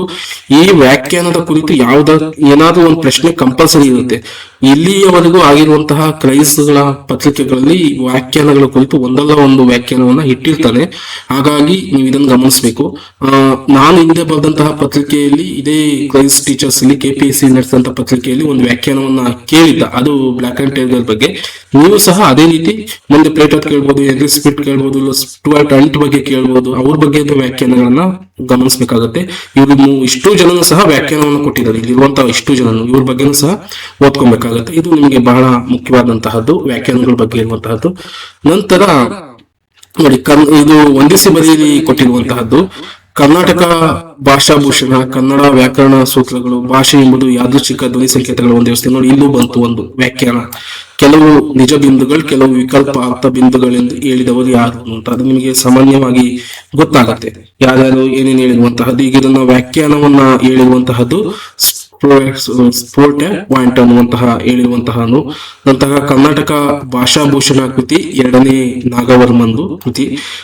ನಂತರ ಕೆಲವು ನಿಜ ಬಿಂದುಗಳು, ಕೆಲವು ವಿಕಲ್ಪಾರ್ಥ ಬಿಂದುಗಳೆಂದು ಅಂತ ಹೇಳಿದವರು ನಿಮಗೆ ಇದು ನೇರವಾಗಿ ಗೊತ್ತಾಗುತ್ತೆ. ಇದು ಶಬ್ದಮಣಿ ದರ್ಪಣದ ಸೂತ್ರ ಅಂತ ಕೇಶಿರಾಜ್ ಅಂತ ಹೇಳ್ತೀರಾ. ಕನ್ನಡ ವ್ಯಾಕರಣ ಸೂತ್ರಗಳು ಕೃತಿ, ಇದು ಕಿಟೆಲ್ಲ ಓದುವಂತಹದ್ದು. ಹೀಗೆ ಸರಳವಾಗಿ ವಂದಿಸಿ ಬರೆಯಿನ ಇದರಲ್ಲಿ ಒಂದೆರಡು ಓದಿದ್ರು ಸಹ ಇವನು ನೀವು ಸರಿಯಾಗಿ ಗುರುತಿಸುವಂತಹ ಪ್ರಯತ್ನವನ್ನ ಮಾಡಬಹುದು ಅನ್ನುವಂತಹದ್ದು. ಹಾಗಾಗಿ ಈ ಹಿನ್ನೆಲೆಯಲ್ಲಿ ನಾವು ಅಧ್ಯಯನವನ್ನ ಮಾಡಬೇಕಾಗತ್ತೆ. ಇದು ಯಾವೆಲ್ಲ ಒಂದಲ್ಲ ಒಂದು ರೀತಿಯಲ್ಲಿ ಇದನ್ನು ಕೇಳ್ತಾನೆ. ನಂತರ ಪ್ರಮುಖ ಕನ್ನಡ ವ್ಯಾಕರಣಕಾರರ ಕೃತಿಗಳ ಬಗ್ಗೆ ಕೇಳ್ತಾನೆ. ಈ ಹಿನ್ನೆಲೆಯಲ್ಲೂ ಸಹ ನೀವು ನೋಡ್ಕೊಬೇಕಾಗತ್ತೆ ಅನ್ನುವಂತಹದ್ದು. ನಂತರ ಕನ್ನಡದ ಅಹಮದ್ ಶಬ್ದಗಳು ಯಾವ ಲಿಂಗವನ್ನ ಸೂಚಿಸುತ್ತವೆ ಅನ್ನುವಂತಹದ್ದು ಬಗ್ಗೆ ಕೇಳಿರುವಂತಹದ್ದು ಪ್ರಶ್ನೆಯನ್ನು ನೋಡಬಹುದು. ನೋಡಿ, ಇದು ಆಕ್ಚುಲಿ ಪ್ರಶ್ನೆ ಬರುವಂತಹದ್ದು ಭಾಷಾ ವಿಜ್ಞಾನದಲ್ಲೂ ಬರುತ್ತೆ. ಕೇಶಿರಾಜನು ಸಹ ಇದನ್ನ ಬಗ್ಗೆ ಹೇಳ್ತಾನೆ. ದ್ರಾವಿಡ ಭಾಷಾ ವಿಜ್ಞಾನದಲ್ಲೂ ಸಹ ಈ ಪರಿಕಲ್ಪನೆ ಬರುತ್ತೆ. ನೀವು ಬರೀ ಕನ್ನಡ ಭಾಷಾ ಚರಿತ್ರೆಯನ್ನು ಓದ್ಕೊಂಡು ಹೋದ್ರೆ ಪ್ರಶ್ನೆ ಉತ್ತರವನ್ನು ಹಾಕೋದಿಕ್ಕಾಗೋದಿಲ್ಲ. ಇಲ್ಲಿ ಮಹತ್ ಮತ್ತು ಅಹಮತ್ ಅನ್ನುವಂಥದ್ದು ಬರುತ್ತೆ. ಮಹತ್ ಅನ್ನುವಂತಹದಂದ್ರೆ ವಿವೇಕವುಳ್ಳ ಆಲೋಚನೆ ಮಾಡುವಂತಹ ಬುದ್ಧಿಜೀವಿಗಳು ಅನ್ನುವಂತಹದ್ದು. ಅದರಲ್ಲಿ ಸ್ತ್ರೀಲಿಂಗ ಮತ್ತು ಪುಲ್ಲಿಂಗ, ಮಹತ್ತಲ್ಲಿ ಸ್ತ್ರೀಲಿಂಗ ಮತ್ತು ಪುಲ್ಲಿಂಗ ಎರಡು ಬರ್ತದೆ. ಅಹಮತ್ತಲ್ಲಿ ಆಲೋಚನೆ ಇಲ್ಲದ ಬುದ್ಧಿಜೀವಿಗಳಲ್ಲದವುದನ್ನ ಅಹಮತ್ ಅಂತ ಕರೀತಾರೆ. ಅದನ್ನು ಗುರುತಿಸುವಂತಹದ್ದು ನಪುಂಸಕ ಲಿಂಗಗಳು. ಈಗ ಕಲ್ಲು, ಮರ, ಟೇಬಲ್, ಈ ರೀತಿಯಾದಂತಹ ಕಲ್ಲು, ಮರ, ನಿರ್ಜೀವ ಇರುವಂತಹ ವಸ್ತುಗಳನ್ನು ನಾವು ನಪುಂಸಕ ಲಿಂಗಗಳು ಅಂತ ಗುರುತಿಸ್ತೀವಲ್ಲ, ಅವನ್ನ ಅಮಹತ್ ಅಂತ ಹೇಳಿ ಗುರುತಿಸುವಂತಹದನ್ನ ನಾವು ನೋಡಬಹುದು. ಹೀಗೆ ಇದ್ರ ಬಗ್ಗೆ ಏನಾದ್ರು ಮಹತ್ ಮತ್ತು ಅಮಹತ್ ಬಗ್ಗೆ ಕೇಳಿದ ಪ್ರಶ್ನೆಯನ್ನ ನೀವು ಸರಿಯಾಗಿ ಸರಳವಾಗಿ ಉತ್ತರವನ್ನು ಹಾಕಬಹುದು ಅನ್ನುವಂಥದ್ದು. ನಂತರ ನೋಡಿ, ಭಾಷಾ ವಿಜ್ಞಾನದ ದೃಷ್ಟಿಯಿಂದ ಕನ್ನಡ ವ್ಯಾಕರಣ ಮಾಲೆಯನ್ನು ವಿವೇಚಿಸಿರುವ ಪಂಡಿತ ಯಾರು? ನೋಡ್ಬೋದು. ಇದು ಮೊದಲನೇದಾಗಿ ಕೇಶಿರಾಜ ಶಬ್ದಮಣಿ ದರ್ಪಣದಲ್ಲಿ 52 ಅಕ್ಷರಗಳನ್ನ 47 ಆಯ್ತಲೆ ಅಚ್ಚಗನ್ನಡ ಶುದ್ಧಿಗೆ ಅಂತ ಹೇಳ್ತಾನೆ. ಮೊದಲನೇದಾಗಿ ಅಚ್ಚಗನ್ನಡ ಶುದ್ಧಿಗೆಗಳನ್ನ ಗುರುತಿಸುವಂತಹದ್ದು ಕನ್ನಡದ ವ್ಯಾಕರಣದಲ್ಲಿ ಕೇಶಿರಾಜ. ಹಾಗಾಗಿ ಕೇಶಿರಾಜನಲ್ಲಿ ನಾವು ಮೊದಲು ಗುರುತಿಸಬೇಕಾಗುತ್ತೆ. ಭಾಷಾ ವಿಜ್ಞಾನ ದೃಷ್ಟಿಯಿಂದ ಕನ್ನಡ ವರ್ಣಮಾಲೆಯನ್ನು ವಿವೇಚಿಸುವ ಪಂಡಿತ ಕೇಶಿರಾಜ. ಹೀಗೆ ಹಾಗಾಗಿ ಮುಂದೆ ಇವರೆಲ್ಲರೂ ಸಹ ಕೆಲವೊಂದ್ಸತಿ ಹೇಳ್ತಾರೆ, ಎಲ್ಲರೂ ಇಷ್ಟಿಷ್ಟು ಅಕ್ಷರಗಳು ಅಂತ. ಮೊದಲು ಅದನ್ನ ಮಾಡಿದಂತಹ ಸಂದರ್ಭದಲ್ಲಿ ಕೇಶಿರಾಜ ಅಲ್ಲಿ ಹೇಳ್ತಾನೆ ಕನ್ನಡಕ್ಕೆ ಅಚ್ಚಗನ್ನಡ ಶುದ್ಧಿಗೆ ಅಂತ ಹೇಳ್ತಾನೆ. 47 ಆಯ್ತಾನೆ ಅಚ್ಚಗನ್ನಡ ಶುದ್ಧಿಗೆ ಅನ್ನುವಂತಹ ಅವನ್ನು ಸಹ ನೀವು ಗಮನದಲ್ಲಿ ಇಟ್ಕೊಬೇಕು. ಮೊದಲನೇ ಬಹುಮುಖ್ಯವಾಗಿ ಕೇಶಿರಾಜನ ಶಬ್ದಮಣಿ ದರ್ಪಣದಲ್ಲಿ ಬರುವಂತಹ ಎಲ್ಲಾ ಪ್ರಮುಖ ಅಂಶಗಳನ್ನ ಗಮನವಿಟ್ಟು ನೀವು ಪಟ್ಟಿ ಮಾಡ್ಕೊಬೇಕು. ಅಲ್ಲಿ ಬರುವಂತಹ ಅಸಾಧಾರಣ ಲಕ್ಷಣಗಳ ಬಗ್ಗೆ ಹೇಳುವಂತಹದಿರ್ಬೋದು, ನಾಮಪದಗಳಿರ್ಬೋದು, ಕ್ರಿಯಾಪದಗಳ ಬಗ್ಗೆ ಹೇಳುವಂತಹದ್ದು, ಶಿಥಿಲದಿತ್ವದ ಬಗ್ಗೆ ಹೇಳುವಂತಹದ್ದೆಲ್ಲ ಇರ್ಬೋದು, ವಿಸರ್ಧಿ ಬಗ್ಗೆ ಹೇಳುವಂತಹದ್ದು, ಇವೆಲ್ಲವನ್ನು ಸಹ ಗಮನದಲ್ಲಿ ಇಟ್ಕೊಂಡ್ರೆ ನಿಮಗೆ ಇನ್ನೂ ಸರಳ ಆಗ್ತಾ ಹೋಗುತ್ತೆ. ವ್ಯಾಕರಣದಲ್ಲಿ ಬರುವಾಗ ನಾನು ಮಾತನಾಡ್ತೀನಿ ಹೇಗೆ ವ್ಯಾಕರಣದಲ್ಲಿ ಕೇಳಲಾಗುತ್ತೆ ಅನ್ನುವಂತಹದನ್ನ ನೀವು ನೋಡ್ಬೋದು. ದ್ರಾವಿಡ ಭಾಷೆಗಳ ಬಗ್ಗೆ ಕೇಳಿರುವಂತಹದ್ದು ಈ ಕೆಳಗಿನವುಗಳಲ್ಲಿ ದಕ್ಷಿಣ ದ್ರಾವಿಡ ಭಾಷೆಗಳು ಯಾವುವು ಅಂತ ಸರಳವಾಗಿ ಹೇಳ್ತೀರಾ. ಕನ್ನಡ, ತಮಿಳು, ತುಳು, ಕೊಡಗು ಅನ್ನುವಂತಹವು ದಕ್ಷಿಣ ದ್ರಾವಿಡ ಭಾಷೆಗಳಾಗಿರ್ತವೆ ಅನ್ನುವಂತಹದ್ದು. ಮುಂದೆ ಎಲ್ಲಾದ್ರೂ ಮಧ್ಯ ದ್ರಾವಿಡ ಭಾಷೆ ಅಂತ ಕೇಳ್ದ ಅಂದ್ರೆ, ಉತ್ತರ ದ್ರಾವಿಡ ಭಾಷೆ ಅಂತ ಕೇಳ್ದ ಅಂದ್ರೆ ನೀವು ಇನ್ನೂ ಸರಳವಾಗಿ ಹಾಕ್ಬೇಕಾಗತ್ತೆ ಅನ್ನುವಂತಹದ್ದು. ಇವಕ್ಕೆ ಓದುವಂತಹ ಪುಸ್ತಕಗಳನ್ನ ನಾವು ತೆಗೆದುಕೊಬೇಕು ಅನ್ನುವಂತಹದನ್ನ ನೀವು ನೋಡಿದ್ರೆ, ಇಷ್ಟು ಪುಸ್ತಕಗಳನ್ನ ಓದಿದ್ರೆ ನಾನು ಈಗ ಚರ್ಚೆ ಮಾಡಿರುವಂತಹ ಇಷ್ಟು ವಿಷಯಗಳು ನಿಮಗೆ ಸರಳ ಆಗ್ತಾ ಹೋಗ್ತವೆ. ಮೊದಲನೇದಾಗಿ ಕನ್ನಡ ಭಾಷೆಯ ಚರಿತ್ರೆ MH ಕೃಷ್ಣಯ್ಯ ಪುಸ್ತಕ. ಇದನ್ನ ಓದಲೇಬೇಕು. ಸುದೀರ್ಘವಾಗಿ ಸಂಪೂರ್ಣವಾಗಿ ವಿಷಯ ಇರುವಂತಹದನ್ನು ನೀವು ಓದುವ ಮುಖಾಂತರ ಇದೇ ವಿಷಯಗಳನ್ನ ನೀವು ಪಾಯಿಂಟ್ ಮಾಡ್ಕೊಂಡು ಓದ್ಬೇಕಾಗುತ್ತೆ. ನಿಮ್ಮ ಮುಂದಿನ ಎಲ್ಲಾ ಪರೀಕ್ಷೆಗಳಿಗೂ ಸಹ ಸರಳ ಆಗುತ್ತೆ. ನಂತರ ಡಾಕ್ಟರ್ ಎಂ ಚಿದಾನಂದ ಮೂರ್ತಿಯವರ ಭಾಷಾ ವಿಜ್ಞಾನದ ಮೂಲ ತತ್ವಗಳು, ಇದು ಬಹಳ ಇಂಪಾರ್ಟೆಂಟ್ ಪುಸ್ತಕ. ಇದನ್ನು ಸಹ ನೀವು ಓದ್ಬೇಕಾಗುತ್ತೆ. ಇದನ್ನು ತೆಗೆದುಕೊಳ್ಳಿ, ಇದನ್ನು ಓದಿ. ನಂತರ ದ್ರಾವಿಡ ಭಾಷಾ ವಿಜ್ಞಾನದ ಬಗ್ಗೆ ಓದೋದಕ್ಕೆ ಹಂಪನಾಗರಾಜ ಪುಸ್ತಕ ಇದೆ. ಈಗ ನೀವು ಪರೀಕ್ಷಾ ದೃಷ್ಟಿಯಿಂದ ಹತ್ತಿರ ಇರೋದ್ರಿಂದ ಓದ್ಬೇಕು ಸುದೀರ್ಘವಾಗಿ ಅಂದ್ರೆ ತೌಲನಿಕ ದ್ರಾವಿಡ ಭಾಷಾ ವಿಜ್ಞಾನ ಸಂಗಮೇಶ್ ಸವದತ್ತಿ ಮಠ ಅವರ ಪುಸ್ತಕವನ್ನು ಓದಿದ್ರೆ ನಿಮಗೆ ಇನ್ನೂ ಅನುಕೂಲ ಆಗುತ್ತೆ. ಈ ಪುಸ್ತಕವನ್ನು ತೆಗೆದುಕೊಂಡು ಓದಿ. ಇನ್ನೊಂದು ಡಾಕ್ಟರ್ ರಾಯ ಧಾರವಾಡ ಕಲ್ತವುದು ಕನ್ನಡ ಭಾಷಾ ಶಾಸ್ತ್ರ ಅನ್ನುವಂತಹದ್ದು. ಇದು ಒಂದು ಒಳ್ಳೆಯ ಪುಸ್ತಕ. ಚೆನ್ನಾಗಿ ಈ ಪುಸ್ತಕದಲ್ಲಿ ಕನ್ನಡ ಭಾಷೆ ಚರಿತ್ರೆಯ ಬಗ್ಗೆಯೂ ಸಹ ವಿವರಣೆಯನ್ನ ಮಾಡಿದರೆ ಈ ಪುಸ್ತಕವನ್ನು ತೆಗೆದುಕೊಂಡು ಓದ್ಬೋದು. ಒಟ್ಟು ಈ ಕನ್ನಡ ಭಾಷೆಗೆ ಈ 4 ಪುಸ್ತಕಗಳನ್ನು ಓದಿದ್ದೇ ಆದ್ರೆ ನಿಮಗೆ ಇನ್ನೂ ಸಮಗ್ರವಾದಂತಹ ಹೆಚ್ಚು ಮಾಹಿತಿಗಳು ಸಿಗುತ್ತೆ. ನಿಮಗೆ ಪರೀಕ್ಷೆಯನ್ನು ಸರಳ ಆಗ್ತಾ ಹೋಗುತ್ತೆ. ನಂತರ ಮಾರುಕಟ್ಟೆಯಲ್ಲಿ ಬರುವಂತಹ ಕೆಲವೊಂದು ಪುಸ್ತಕಗಳಲ್ಲಿ ಏನ್ ಮಾಡ್ಬೇಕು, ಈ ಭಾಷಾ ವಿಜ್ಞಾನಿಗಳು ಮತ್ತು ಕನ್ನಡ ಭಾಷಾ ವಿಜ್ಞಾನಿಗಳು ಇದ್ದಾರಲ್ಲ, ಇವರ ಕೃತಿಗಳ ಬಗ್ಗೆ ಪಟ್ಟಿ ಮಾಡಿರ್ತಾರೆ. ಅಲ್ಲಿ ಈ ಕೃತಿಗಳ ಬಗ್ಗೆ ಪಟ್ಟಿಗಳನ್ನ ತಿಳ್ಕೊಂಡ್ರೆ ನಿಮಗೆ ಸರಳವಾಗ್ತಾ ಹೋಗುತ್ತೆ. ಅವುಗಳಿಗೆಲ್ಲ ಉತ್ತರವನ್ನು ಬರೆಯಬಹುದು. ಏನಾದ್ರು ಒಂದು ಕೃತಿ ಕೇಳಿದ ಅಂದ್ರೆ ಸರಳವಾಗಿ ಉತ್ತರವನ್ನ ಹಾಕ್ಬಹುದು ಅನ್ನುವಂತಹದ್ದು. ನಂತರ ಕೆಂಪೇಗೌಡರು ಒಂದು ಪುಸ್ತಕ ಭಾಷಾ ವಿಜ್ಞಾನ ಪರಿಚಯ. ಇದು ಒಂದು ಒಳ್ಳೆಯ ಪುಸ್ತಕ. ಇದರಲ್ಲೂ ಸಹ ಸುದೀರ್ಘವಾಗಿ ಕೊಡಲಾಗಿದೆ. ಇವು 4 ಪುಸ್ತಕಗಳ ಜೊತೆಗೆ ಈ ಪುಸ್ತಕವನ್ನು ತೆಗೆದುಕೊಂಡು ಓದಬಹುದು. ಈ ಪುಸ್ತಕಗಳನ್ನು ಓದುವಂತಹ ಸಂದರ್ಭದಲ್ಲಿ ನಿಮಗೆ ಇನ್ನು ಹೆಚ್ಚು ವಿಷಯ ಅನ್ನುವಂತಹದ್ದು ಮನವರಿಕೆ ಆಗ್ತಾ ಹೋಗುತ್ತೆ ಅಂತ. ನಾನು ಹೇಳ್ತಿರುವಂತಹ ಎಲ್ಲಾ ಪುಸ್ತಕಗಳನ್ನು ನಾನು ಓದಿ ಸಮಗ್ರವಾಗಿ ಪಾಯಿಂಟ್ ಔಟ್ ಮಾಡ್ಕೊಂಡಿರೋದ್ರಿಂದ ನನಗೆ ನಿರ್ದಿಷ್ಟವಾಗಿ ಮಾತನಾಡಕ್ ಸಾಧ್ಯತೆ ಇದೆ. ಯಾಕಂದ್ರೆ ಮುಂದೆ ಕೇಳುವಂತಹ ಯಾವುದೇ ಪರೀಕ್ಷೆಯಲ್ಲಿ ನಮಗೆ 1 ಅಂಕಗಳನ್ನು ಸಹ ಮಿಸ್ ಆಗಬಾರ್ದು. ಅಂದ್ರೆ ಈ ಭಾಷೆ ಕುರಿತು ಸಮಗ್ರವಾದ ಅಧ್ಯಯನ ಇದ್ದಂತಹ ಸಂದರ್ಭದಲ್ಲಿ ನಮಗೆ ಇಲ್ಲಿರುವಂತಹ ಎಲ್ಲಾ ಪ್ರಶ್ನೆಗಳಿಗೆ, ನಾವು ಕೊಟ್ಟಂತಹ ಎಲ್ಲಾ ಪ್ರಶ್ನೆಗಳಿಗೆ ಉತ್ತರಗಳನ್ನ ಹಾಕಲಿಕ್ಕೆ ನಮಗೆ ಅನುಕೂಲ ಆಗುತ್ತೆ ಅನ್ನುವಂತಹದ್ದು. ಇಷ್ಟು ಕನ್ನಡ ಭಾಷೆಗೆ ಕುರಿತಂತಹ ವಿಷಯಗಳು ನೀವು ನೋಡ್ಬೋದು. ಅಲ್ಲಿ ಕೊಟ್ಟಿರುವಂತಹ 2 ಪದ, ಆದ್ರೆ ಅದೆಲ್ಲ ಎಷ್ಟು ವಿಸ್ತೃತವಾದಂತಹ ಒಂದು ಅಧ್ಯಯನ ಇದೆ ಅನ್ನುವಂತಹದ್ದು ನೀವು ಮಂದಟ್ ಮಾಡ್ಕೊಬೇಕು ಅನ್ನುವಂತಹದ್ದು. ಇನ್ನೊಂದು ಕನ್ನಡ ವ್ಯಾಕರಣ ಪರಂಪರೆಯನ್ನು ನೀವು ಗಮನಿಸಿದಾಗ ನಾಗವರ್ಮನ ಶಬ್ದ ಸ್ಮೃತಿ ಒಂದನ್ನು ಸಹ ನಾವು ನೋಡ್ಬೋದು. ಕವಿರಾಜ ಮಾರ್ಗ ಕೃತಿಯಲ್ಲಿಯೂ ಸಹ ಒಂದಿಷ್ಟು ಚರ್ಚೆಗಳನ್ನ ವ್ಯಾಕರಣದ ಕುರಿತು ಮಾಡಲಾಗತ್ತೆ. ಅದನ್ನು ಬಿಟ್ರೆ ನಾಗವರ್ಮನ ಶಬ್ದ ಸ್ಮೃತಿಯಲ್ಲಿ ನಾವು ಮೊದಲ ಒಂದಿಷ್ಟು ವ್ಯಾಕರಣ, ಅದು ಸಂಪೂರ್ಣವಾದ ಗ್ರಂಥವಲ್ಲ, ಅದು ಒಂದು ಪುಸ್ತಕದಲ್ಲಿ ಬರುವಂತಹ ಒಂದು ಭಾಗ. ಆದ್ರೆ ನಂತರ ನಮಗೆ ಸಿಗುವಂತಹದ್ದು ಕೇಶಿರಾಜನ ಶಬ್ದಮಣಿ ದರ್ಪಣ. ನೋಡೋಣ ಯಾವ ರೀತಿಯಾಗಿ ಕನ್ನಡ ವ್ಯಾಕರಣ ಓದ್ಬೇಕು ಅನ್ನುವಂತಹದ್ದು. ಈಗಾಗಲೇ ನೀವೆಲ್ಲರೂ ಸಹ ಹೊಸಗನ್ನಡ ವ್ಯಾಕರಣವನ್ನ ಓದಿದಿರಾ, ಸಾಕಷ್ಟು ಪರೀಕ್ಷೆಗಳಲ್ಲಿ ಅದು ಅಧ್ಯಯನ ಮಾಡಿದ ವಿಷಯಗಳನ್ನು ತಿಳ್ಕೊಂಡಿರ, ಒಂದಿಷ್ಟು ಪರಿಜ್ಞಾನ ಇರುತ್ತೆ ವ್ಯಾಕರಣ ಅಂದ ತಕ್ಷಣವೇ. ಆದ್ರೆ ನಾನೊಂದಿಷ್ಟು ಪ್ರಮುಖವಾದಂತಹ ಅಂಶಗಳನ್ನ ಇಲ್ಲಿ ಗುರುತಿಸಿದೀನಿ. ಈ ವಿಷಯಗಳ ಬಗ್ಗೆ ನೀವು ತಿಳ್ಕೊಳ್ಳಬೇಕು. ಈ ವಿಷಯಗಳು ಬಿಟ್ಟೋಗಂಗೆ ಇಲ್ಲ. ವಿಭಕ್ತಿಗಳ ಸ್ವರೂಪ ಮತ್ತು ಪ್ರತ್ಯಯಗಳು, ಇವುಗಳ ಬಗ್ಗೆ ತಿಳ್ಕೊಂಡೇ ಇರಬೇಕು. ವಿಭಕ್ತಿಗಳು, ಹೊಸಗನ್ನಡ ಮತ್ತು ಹಳಗನ್ನಡದ ವಿಭಕ್ತಿಗಳು ಯಾವ ರೀತಿಯಾಗಿದ್ದಾವೆ ಅನ್ನುವಂತಹದ್ದು, ಮತ್ತೆ ಅವುಗಳ ಕಾರಕಾರ್ಥಗಳನ್ನ ತಿಳ್ಕೊಳ್ಬೇಕು. ನಂತರ ಸರ್ವನಾಮಗಳು, ಬಗೆಗಳ ನಿದರ್ಶನಗಳು ಮತ್ತು ಮಹತ್ ಮತ್ತು ಹಾಮತ್, ಈಗಾಗಲೇ ಹೇಳ್ತಿದ್ದಲ್ಲ ಈ ವಿಚಾರಗಳು. ನಂತರ ಕ್ರಿಯಾಪದಗಳು ಅಂತ ಬಂದಾಗ ಅಲ್ಲಿ ಬರುವಂತಹ ಆಖ್ಯಾತ ಪ್ರತ್ಯಯಗಳಿರ್ಬಹುದು. ನಂತರ ಬರುವಂತಹ ಕ್ರಿಯಾಪದಗಳಲ್ಲೇ ಬರುವಂತಹ ಕಾಲಸೂಚಕಗಳಿರ್ಬೋದು, ಮತ್ತೆ ವಿದ್ಯಾರ್ಥಕ ಪ್ರತ್ಯಯಗಳಿರ್ಬೋದು. ನಂತರ ಪುರುಷಾರ್ಥಗಳಿರ್ಬೋದು, ಇವೆಲ್ಲವೂ ಸಹ ಕ್ರಿಯಾಪದಗಳಲ್ಲಿ ಬರ್ತವೆ. ಅವುಗಳನ್ನೆಲ್ಲವೂ ಸಹ ನೀವು ಸ್ಪಷ್ಟವಾಗಿ ತಿಳ್ಕೊಬೇಕು. ನಂತರ ಕಾಲಸೂಚಕ, ನಿಷೇಧಾರ್ಥಕ, ವಿದ್ವರ್ಥಕ, ಪ್ರೇರಣಾರ್ಥಕ, ಸಂಭವನಾರ್ಥಕ, ಕರ್ಮಣಿ ಕರ್ತರಿ ಪ್ರಯೋಗ, ಇವುಗಳನ್ನೆಲ್ಲವನ್ನು ತಿಳ್ಕೊಬೇಕು. ನಂತರ ಸಮಾಸಗಳ ಬಗ್ಗೆ ಅಧ್ಯಯನವನ್ನ ಮಾಡಬೇಕು. ಸಮಾಸಗಳ ಬಗ್ಗೆ ಸಾಮಾನ್ಯವಾಗಿ ಗೊತ್ತಿರುತ್ತೆ, ಅದನ್ನ ಹೇಗೆ ವಿಗ್ರಹ ವಾಕ್ಯವನ್ನ ಮಾಡಿ ಸಮಾಸವನ್ನ ಗುರುತಿಸೋದು ಅಂತ ತಿಳ್ಕೊಂಡಿರ್ಬೇಕು. ಯಾವ್ದೋ ಹಳಗನ್ನಡದೊಂದು ಕೇಳ್ಬಿಡ್ತಾನೆ, ಅವಾಗ ಅದನ್ನು ನಮ್ಗೆ ನೇರವಾಗಿ ಅರ್ಥ ಆಗೋದಿಲ್ಲ. ಹಾಗಾಗಿ ಅದನ್ನ ಅರ್ಥ ಮಾಡ್ಕೊಂಡು ಆ ಅರ್ಥದ ಹಿನ್ನೆಲೆಯಲ್ಲಿ ವಿಗ್ರಹ ವಾಕ್ಯವನ್ನು ಮಾಡ್ಕೊಂಡು ಇಂಥ ಸಮಾಸ ಅಂತ ಗುರುತಿಸುವಂತದನ್ನ ತಿಳ್ಕೊಬೇಕು. ಹಾಗಾಗಿ ಏನಾದ್ರು ಸಮಾಸದ ಬಗ್ಗೆ ಪ್ರಶ್ನೆ ಕೇಳುವಂತ ಸಂದರ್ಭದಲ್ಲಿ ನಿಮಗೆ ಇದು ಸರಳ ಆಗ್ತಾ ಹೋಗುತ್ತೆ ಅನ್ನುವಂತಹದ್ದು. ನೋಡೋಣ, ವ್ಯಾಕರಣ ಓದಲು ಅನುಸರಿಸಬೇಕಾದಂತಹ ಕ್ರಮಗಳು ಹೇಗಿರ್ತವೆ ಎನ್ನುವಂತಹದ್ದು ಬಹಳ ಮುಖ್ಯ. ವ್ಯಾಕರಣದಲ್ಲಿ ಬಹುಮುಖ್ಯ ಅಂಶಗಳಿಗೆ ಪ್ರಾಧಾನ್ಯತೆ ಕೊಡಬೇಕು. ವ್ಯಾಕರಣದಲ್ಲಿ ಎಲ್ಲಾ ಅಂಶಗಳು ಇರ್ತವೆ, ಆದರೆ ಬಹುಮುಖ್ಯವಾಗಿ ಇಲ್ಲಿಯವರೆಗೆ ಹೆಚ್ಚು ಪ್ರಶ್ನೆಗಳು ಯಾವ ಪಾಠಲ್ಲಿ ಬಂದಿದೆ ಅನ್ನುವಂಥದ್ದನ್ನ ಮೊದಲು ಗಮನಿಸಬೇಕು. ಅಂದ್ರೆ ಸಾಮಾನ್ಯವಾಗಿ ನೀವು SSLC ಗ್ರಾಮರ್ ಅನ್ನು ಓದ್ಕೊಂಡ್ ಬಂದಿರ್ತೀರಾ, ಇಲ್ಲಿವರೆಗೂ ಸಹ ಶಿಕ್ಷಕರಾಗಿಯೂ ಸಹ ಬೋಧನೆಯನ್ನು ಮಾಡಿರ್ತೀರಾ, ಒಂದಿಷ್ಟು ಪ್ರಾಥಮಿಕ ಪರಿಕಲ್ಪನೆ ವ್ಯಾಕರಣದ ಬಗ್ಗೆ ಇರುತ್ತೆ. ಹಾಗಾಗಿ ಯಾವ ವಿಷಯಗಳು ಪ್ರಾಧಾನ್ಯತೆ ಕೊಡಬೇಕು, ಹೆಚ್ಚೆಚ್ಚು ಯಾವ ತರ ಕೇಳ್ತಾ ಇದ್ದಾನೆ ವ್ಯಾಕರಣದಲ್ಲಿ, ಯಾವ ಅಂಶಗಳಿಗೆ ಹೆಚ್ಚು ಪ್ರಾಧಾನ್ಯತೆ ಕೊಡ್ತೀನಿ ಅಂತ ತಿಳ್ಕೊಂಡು ಆ ವಿಷಯಗಳನ್ನ ಹೆಚ್ಚು ಓದ್ಕೊಂಡು ಹೋಗ್ಬೇಕು ಅನ್ನುವಂತಹದ್ದು. ಅಂದ್ರೆ ಏನು, ನೀವು ಓದ್ಕೊಂಡು ಹೋಗ್ಲಿಗೂ ಉತ್ತರ ಸರಿ ಮಾಡುವಂತ ಸಾಮರ್ಥ್ಯ ಇರುತ್ತೆ. ಏನಾದ್ರೂ ಇನ್ನೂ ಕಠಿಣವಾಗಿ ಕೇಳಿದಾಗ ಅದಕ್ಕೆ ಹೆಚ್ಚಿನ ಅಧ್ಯಯನ ಬೇಕಾಗುತ್ತೆ. ಹಾಗಾಗಿ ಬಹುಮುಖ್ಯ ಅಂಶಗಳಿಗೆ ಪ್ರಾಧಾನ್ಯತೆಯನ್ನ ಕೊಡಬೇಕು. ನಂತರ ಈ ಸ್ಪರ್ಧಾತ್ಮಕ ಪರೀಕ್ಷೆಯಲ್ಲಿ ಓದ್ತಾ ಇದೀವಿ ಅಂತಿದ್ದಾಗ ಕೇಶಿರಾಜನ ಶಬ್ದಮಣಿ ದರ್ಪಣ ಹಿನ್ನೆಲೆಯಲ್ಲಿ ಪ್ರಶ್ನೆಗಳು ಇರ್ತವೆ. ವ್ಯಾಕರಣ ಅಂತಿದ್ದಾಗ ಈ ಕೇಶಿರಾಜನ ಶಬ್ದಮಣಿ ದರ್ಪಣ ಹಿನ್ನೆಲೆಯಲ್ಲಿ ಪ್ರಶ್ನೆ ಕೇಳೋ ಸಾಧ್ಯತೆ ಇರುತ್ತೆ. ನೀವು ನೋಡ್ಬೋದು, ಕರ್ನಾಟಕ ಅಸಾಧಾರಣ ಲಕ್ಷಣಗಳ ಬಗ್ಗೆ ಕೇಳಿರ್ತಾನೆ ಪ್ರಶ್ನೆಗಳನ್ನ, ಶಿಥಿಲದಿತ್ವಗಳ ಬಗ್ಗೆ ಕೇಳಿರುವಂತಹದನ್ನ ನೋಡ್ಬೋದು, ವಿಸಂಧಿ ಬಗ್ಗೆ ಕೇಳಿರುವಂತಹದ್ದು ನೋಡ್ಬೋದು. ಈ ತರದ ಹೆಚ್ಚು ಪ್ರಾಮುಖ್ಯತೆಯನ್ನು ಕೊಟ್ಟಿರುವಂತಹ ಅಂಶಗಳನ್ನ ನೀವು ಓದ್ಕೊಂಡು ಹೋಗ್ಬೇಕು. ಅದೇ ಕೇಶಿರಾಜನ ಶಬ್ದಮಣಿ ದರ್ಪಣದ ಹಿನ್ನೆಲೆಯಲ್ಲಿ ಅಧ್ಯಯನವನ್ನ ಮಾಡ್ಕೊಂಡು ಹೋಗ್ಬೇಕು. ಇನ್ನೊಂದು, ವ್ಯಾಕರಣ ಹೊಸಗನ್ನಡಕ್ಕಿಂತ ಹಳಗನ್ನಡಕ್ಕೆ ಹೆಚ್ಚು ಪ್ರಾಮುಖ್ಯತೆಯನ್ನು ಕೊಡಬೇಕು. ಹಳಗನ್ನಡದ ವ್ಯಾಕರಣ ಪದಗಳನ್ನ ಹೆಚ್ಚು ಗ್ರಹಿಸುವಂತಹದ್ದು. ಹೊಸಗನ್ನಡ ಮತ್ತು ಹಳಗನ್ನಡ ವ್ಯಾಕರಣಕ್ಕೆ ಏನು ವ್ಯತ್ಯಾಸ ಇದೆ, ಎಲ್ಲೆಲ್ಲಿ ಅಂಶಗಳು ಬಹಳ ಮುಖ್ಯವಾಗಿದೆ ಅನ್ನುವಂತಹದನ್ನ ಅರ್ಥ ಮಾಡ್ಕೊಂಡು ಹೋಗ್ಬೇಕು ಅನ್ನುವಂತಹದ್ದು.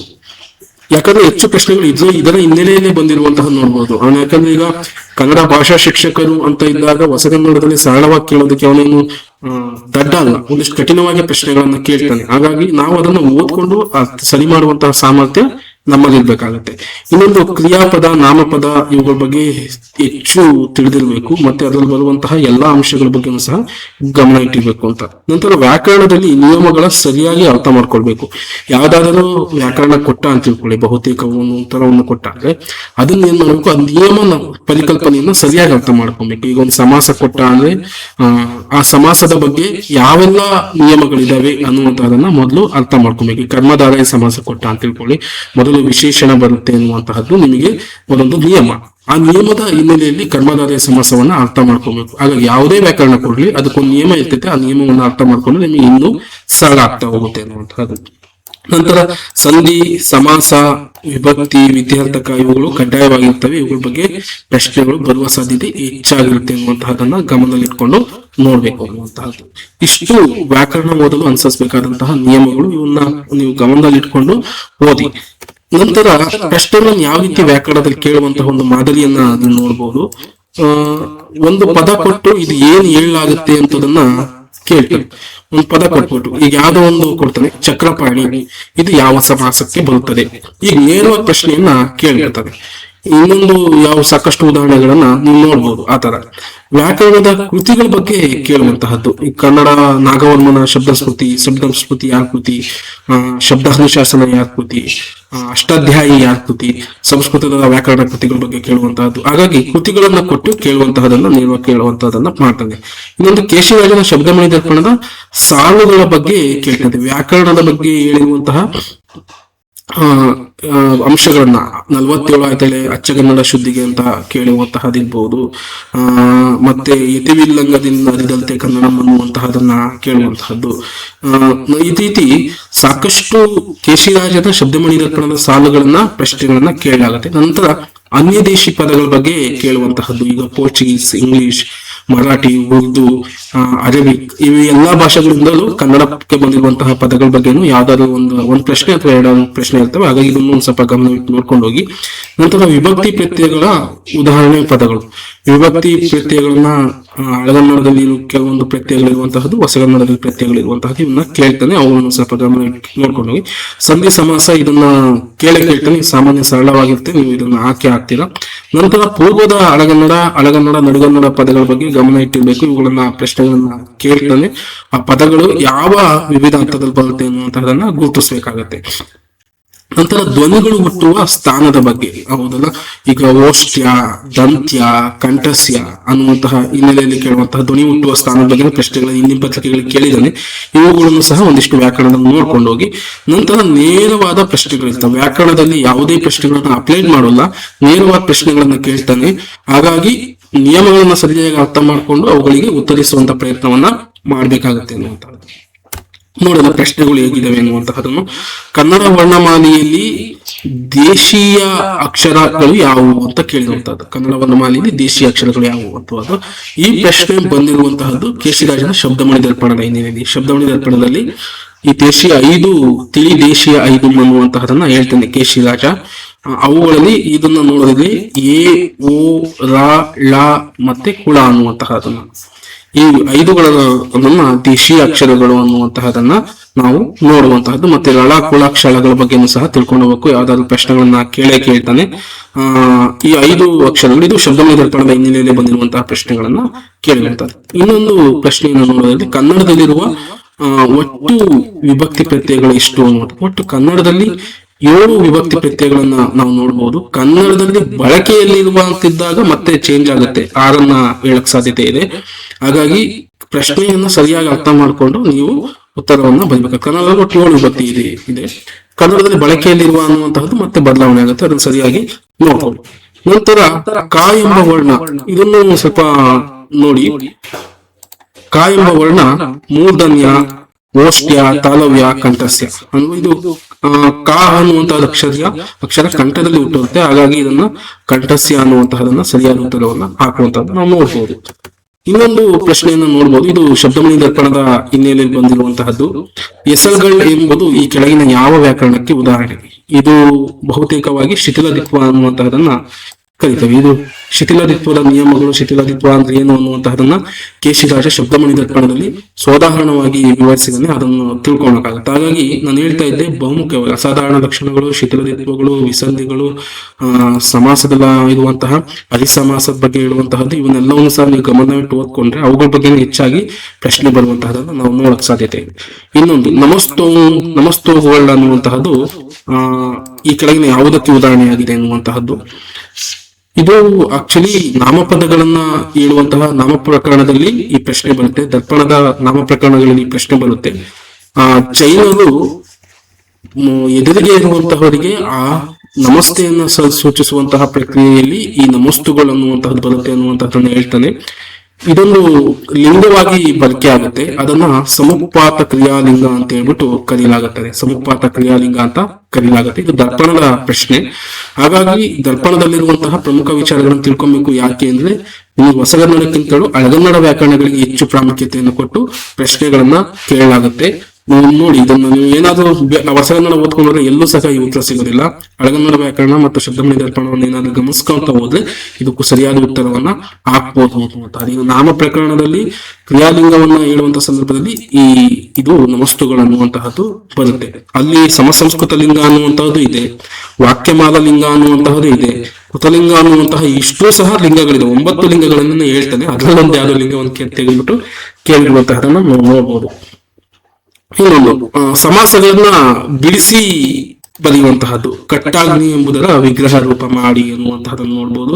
ಸಮಾಸವನ್ನ ಕೊಟ್ಟಂತಹ ಸಂದರ್ಭದಲ್ಲಿ ಆ ಪದವನ್ನ ಸರಿಯಾಗಿ ಅರ್ಥ ಮಾಡ್ಬೇಕು. ಕಟ್ಟಾಗ್ನಿ ಅಂದ್ರೆ ಒಂದು ಕಡಿದಾದ ಒಂದು ಕಷ್ಟವಾದಂತಹ ಒಂದು ಆಜ್ಞೆಯನ್ನ ಮಾಡಿರುವಂತಹದ್ದು ಅಂತ ನೋಡ್ಬೋದು. ಇದು ಕಟ್ಟಿದ ಪ್ಲಸ್ ಆಜ್ಞೆ ಅಂದ್ರೆ ಯಾವುದೋ ವ್ಯಕ್ತಿಯನ್ನ ಕಟ್ಟಾಕ್ಬಿಟ್ಟು ಆಜ್ಞೆ ಮಾಡ್ತೀವಿ, ಇದು ತಪ್ಪಾಗುತ್ತೆ. ಕಡಿದು ಪ್ಲಸ್ ಆಜ್ಞೆ ಅಂದ್ರೆ ಕಡ್ದು ಬಿಟ್ಟು ಯಾವ್ದಾದ್ರು ಒಂದು ತುಂಡನ್ನ ಆಜ್ಞೆ ಮಾಡುವಂತದ್ದು, ಇದು ಸಹ ತಪ್ಪಾಗುತ್ತೆ. ಇನ್ನೊಂದು ಕಟ್ಟಾದ ಪ್ಲಸ್ ಆಜ್ಞೆ, ಇನ್ನೊಂದು ಕಡಿದಾದ ಪ್ಲಸ್ ಆಜ್ಞೆ ಅನ್ನುವಂತಹದ್ದು. ಕಡಿದಾದ ಇದನ್ನ ನೋಡೋದಾದ್ರೆ ಒಂದು ಇಳಿಜಾರಿಗಳಲ್ಲಿ ಕಡಿದಾಗಿರುವಂತಹದ್ದು ಕಡಿದಾದ ಆಜ್ಞೆ ಅಂತ ಅರ್ಥ ಕೇಳುತ್ತೆ. ಹಾಗಾಗಿ ಕಟ್ಟಾದ ಆಜ್ಞೆ ಅನ್ನುವಂತಹದ್ದು ಇಲ್ಲಿ ಸರಿಯಾಗಿ ಇರುವಂತಹದ್ದು ನೋಡಬಹುದು. ಹಾಗಾಗಿ ಒಂದು ಕನಿಷ್ಠವಾದಂತಹ ಒಂದು ಆಜ್ಞೆಯನ್ನ ಮಾಡುವಂತಹದ್ದು. ಹೀಗೆ ವಿಗ್ರಹ ರೂಪವನ್ನ ಕಠಿಣವಾದಂತಹ ಹಳಗನ್ನಡ ಪದಗಳನ್ನು ಕೇಳ್ಬಿಟ್ಟು ವಿಗ್ರಹ ವಾಕ್ಯವನ್ನ ಮಾಡುವಂತಹದನ್ನ ನಾವು ನೋಡೋದಕ್ಕೆ ಸಾಧ್ಯತೆ ಇದೆ. ಈ ರೀತಿ ವ್ಯಾಕರಣದ ಅಂಶಗಳಲ್ಲಿ ನೀವು ನೋಡಿದಾಗ ಮೊದಲಿಂದಲೂ ಸಹ ಇಲ್ಲಿವರೆಗೂ ಪ್ರಮುಖವಾಗಿರುವಂತಹ ವಿಚಾರಗಳನ್ನ ಯಾವ ರೀತಿಯಾಗಿ ಕೇಳಲಾಗಿದೆ ಇಲ್ಲಿವರೆಗೂ ಪ್ರಶ್ನೆಗಳನ್ನ ಅನ್ನುವಂತಹದನ್ನ ಎಲ್ಲರಿಗೂ ಸಹ ಧನ್ಯವಾದಗಳು. ಇಲ್ಲಿವರೆಗೂ ಸಹ ಭಾಷೆ ಮತ್ತು ವ್ಯಾಕರಣದ ಅಷ್ಟು ಅಂಶಗಳನ್ನ ತಿಳ್ಕೊಂಡಿದ್ದೀರಾ. ಇಷ್ಟು ಅಂಶಗಳು ಬಹಳ ಮುಖ್ಯವಾಗಿರುವಂತಹದ್ದು. ಈಗ ಕನ್ನಡ ವ್ಯಾಕರಣಕ್ಕೆ ಸಂಬಂಧಪಟ್ಟ ಹಾಗೆ ಸಾಕಷ್ಟು ಪುಸ್ತಕಗಳು ನೀವು ನೋಡಬಹುದು.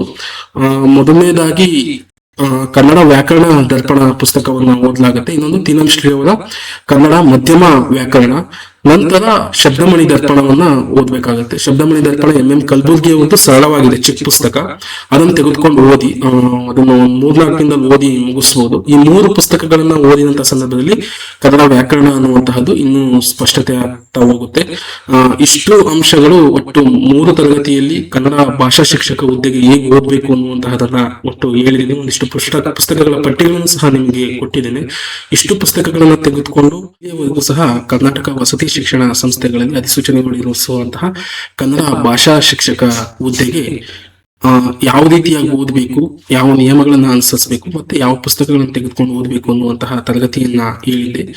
ಅದೇ ರೀತಿ ಮುಂದೆ ಒಂದಿಷ್ಟು ಹೆಚ್ಚಿಗೆ ಪುಸ್ತಕಗಳನ್ನು, ಮಾರುಕಟ್ಟೆಯಲ್ಲಿರುವ ಪುಸ್ತಕಗಳನ್ನು ತೆಗೆದುಕೊಂಡು ಓದಬೇಕು ಅಂದ್ರೆ ಒಂದಿಷ್ಟು ಶಿವಶಂಕರಪ್ಪ ಮೋದಕಪಳ್ಳಿ ಅವರ ಕನ್ನಡ ಸಾಹಿತ್ಯ ಸಂಜೀವಿನಿ ಪುಸ್ತಕ ಇದೆ. ಮತ್ತೆ ಅದೇ ರೀತಿ ರಾಜಪ್ಪ ದಳವಾಯಿ ಅವರ ಕನ್ನಡ ಸಾಹಿತ್ಯ ಇದೆ. ಆ 2 ಪುಸ್ತಕಗಳನ್ನು ತೆಗೆದುಕೊಳ್ಳಿ. ಆ 2 ಪುಸ್ತಕಗಳು ಇದ್ರೆ ಸಾಕು, ನಿಮಗೆ ಹೆಚ್ಚೇನು ಮಾಹಿತಿ ಬೇಕಾಗಿಲ್ಲ. ನಾನು ಹೇಳಿರುವಂತಹ ಪುಸ್ತಕಗಳ ಜೊತೆಗೆ ಆ 2 ಪುಸ್ತಕಗಳನ್ನು ಇಟ್ಕೊಂಡು ಸಮಗ್ರವಾಗಿ ಇಷ್ಟೇ ಪುಸ್ತಕಗಳನ್ನ ಓದಿ ರಿವಿಷನ್ ಮಾಡಿ ನಿಮಗೆ ಕನ್ನಡ ಭಾಷಾ ಶಿಕ್ಷಕ ಹುದ್ದೆ ಎನ್ನುವಂತಹದ್ದು ತುಂಬಾ ಸರಳ ಆಗುತ್ತೆ. ನಂತರ GK ಕ್ಲಾಸ್ ಅನ್ನ ಮುಂದಿನ ತರಗತಿಯಲ್ಲಿ ಪ್ರಾರಂಭ ಮಾಡ್ತೀನಿ. GK ಹೇಗೆ ಓದ್ಬೇಕು ಅನ್ನುವಂತಹದನ್ನ. ಈ ತರಗತಿ ನಿಮಗೆ ಏನಾದ್ರು ಇಷ್ಟ ಆಗಿದ್ರೆ ಮುಂದೆ ಯಾವೆಲ್ಲ ತರಗತಿಗಳನ್ನ ಮಾಡಬೇಕು ಅಂತ ಹೇಳಿದ್ರೆ ಆ ತರಗತಿಗಳನ್ನ ನಡೆಸ್ಕೊಡ್ತೇನೆ. ಸ್ನೇಹಿತರೆ, ಯಾರೆಲ್ಲ ನಮ್ಮ ತರಗತಿಯನ್ನ ಇಷ್ಟಪಟ್ಟಿದ್ರು ಲೈಕ್ ಮತ್ತು ಕಾಮೆಂಟ್ಸ್ ಮುಖಾಂತರ ವಿಷಯಗಳನ್ನ ತಿಳಿಸ್ಕೊಟ್ಟು ಇದೇ ರೀತಿ ಸಬ್ಸ್ಕ್ರೈಬ್ ಮಾಡುವ ಮುಖಾಂತರ ಹೆಚ್ಚಿನ ವಿಡಿಯೋಗಳನ್ನ ಮಾಡೋದಕ್ಕೆ ತಾವೆಲ್ಲರೂ ಸಹ ಸಹಕಾರ ನೀಡಬೇಕು ಅಂತ ಕೇಳ್ಕೊಳ್ತಾ ತಮಗೆಲ್ಲರಿಗೂ ಧನ್ಯವಾದಗಳನ್ನು ಸಲ್ಲಿಸ್ತೇನೆ. ವಂದನೆಯ